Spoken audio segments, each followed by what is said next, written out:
आज जन्माष्टमी है। हम सब के प्यारे भगवान श्री कृष्ण जी का जन्मदिन। श्री कृष्ण जी की कहानियाँ सुनने में जितने मज़ेदार लगता है, उससे ज़्यादा हर एक कहानी से हमें कुछ ना कुछ सीखने को मिलता है। उनकी हर एक लाइफ इवेंट के पीछे कुछ ना कुछ सिंबॉलिज्म छुपी रहती है, जो हम सबको जानना चाहिए। उन्होंने ना सिर्फ हमें भगवद गीता के जरिए ज्ञान दिया, उसके साथ साथ उन्होंने खुद की ज़िंदगी को भी ऐसे डिज़ाइन किया कि हमें हर मोड़ पे अनमोल ज्ञान मिले। तो आज इस दिन के अवसर पर मैंने सोचा कि क्यों न मैं श्री कृष्ण जी की कुछ लाइफ इवेंट्स के पीछे का सिंबॉलिज्म आपके सामने रखूं। तो चलिए जानते हैं श्री कृष्ण जी के जीवनी के 5 फैक्ट्स और उसके पीछे छुपी हुई सिंबॉलिज्म। आपने ढेर सारे श्री कृष्ण जी के आर्ट वर्क देखा होगा, जिसमें उनका बॉडी कलर ब्लू दिखाया गया है, पर नाम तो उनका श्याम था, जिसका मतलब होता है डार्क स्किन। तो ये सवाल तो मन में आता ही होगा कि भगवान का स्किन ब्लू था या डार्क।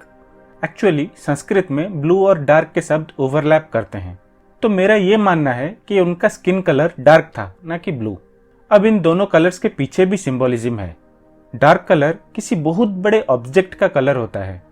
एग्जाम्पल के तौर पे किसी भी गैलेक्सी लेंगे, फॉर एग्जाम्पल अपना मिल्की वे गैलेक्सी, तो ये पाएंगे कि उसका सेंटर होता है एक super massive black hole. Milky Way के बाकी सारे सेलेस्टियल ऑब्जेक्ट्स इसी ब्लैक होल के चारों तरफ घूमते रहते हैं, और ये ब्लैक होल साइज में काफ़ी बड़ा भी होता है। अपने सोलर सिस्टम की सन जैसे करोड़ों सन्स मिल जाए उससे भी ज़्यादा बड़ा।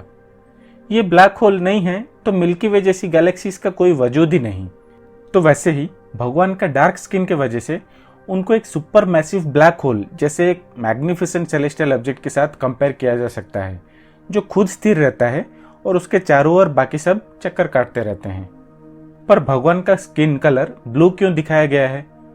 एक्चुअली भगवान की जो ऑरा होती है, जिसको हम दैविक चमक भी कह सकते हैं, वो ब्राइट ब्लू कलर की होती है।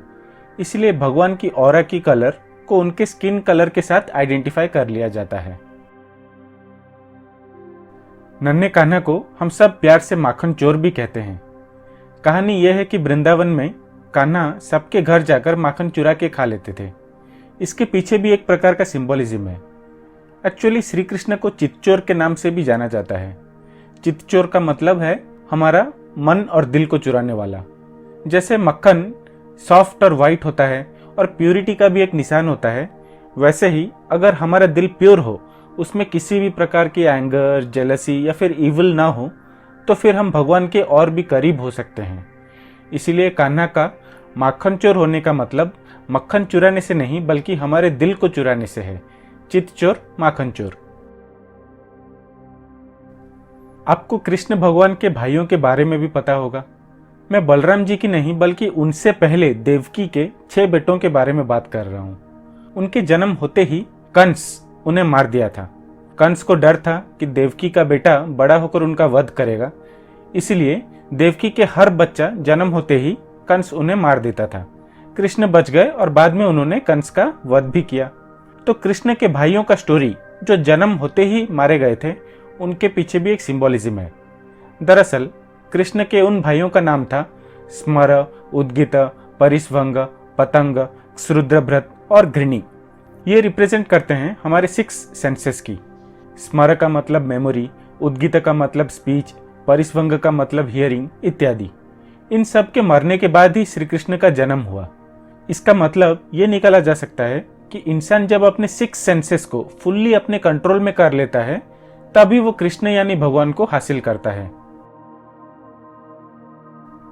भगवान की लीला की एक नॉटी सी स्टोरी ये भी थी कि कृष्ण गोपियों के नहाते वक्त उनके कपड़े चुरा लेते थे और गोपियों के काफी गुहार लगाने के बाद ही उन्हें कपड़े वापस करते थे। इसके पीछे का सिंबॉलिज्म ये है कि कपड़े को हमारे ईगो के साथ कंपेयर किया जा सकता है। भगवान का कपड़े चुराना यानी हमसे हमारा ईगो को रिमूव करना, और गोपियों की गुहार लगाने के बाद लौटाने का मतलब हम अपने आप को भगवान को फुल्ली सरेंडर कर देते हैं, तभी हमें भगवान के आशीर्वाद की प्राप्ति होती है। मेरा फाइनल पॉइंट कृष्णा की एक बहुत ही पॉपुलर फैक्ट को लेकर है कि उनके 16,100 पत्नियां थी। महाभारत के अनुसार भगवान ने 16,100 लड़कियों को नरकासुर से बचाया था और उनको सोसाइटी में एक्सेप्टेंस दिलवाने उनसे शादी किया था।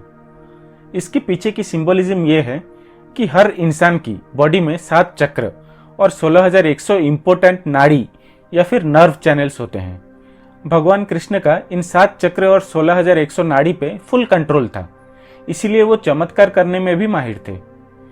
तो 16,100 पत्नियां होने का मतलब भगवान का अपने 16,100 इम्पोर्टेंट नर्व चैनल्स और 7 चक्र पे फुल कंट्रोल होना है। तो ये थे कृष्ण के 5 लाइफ इवेंट्स के पीछे का सिंबॉलिज्म। उम्मीद है ये वीडियो आपको अच्छी लगी। मैं इस चैनल में इंडियन हिस्ट्री और करंट इवेंट्स का एनालिसिस करता हूँ। अगर आपको उसमें रुचि है तो आप मेरे साथ इस चैनल में जुड़ सकते हैं। और हाँ, हैप्पी जन्माष्टमी।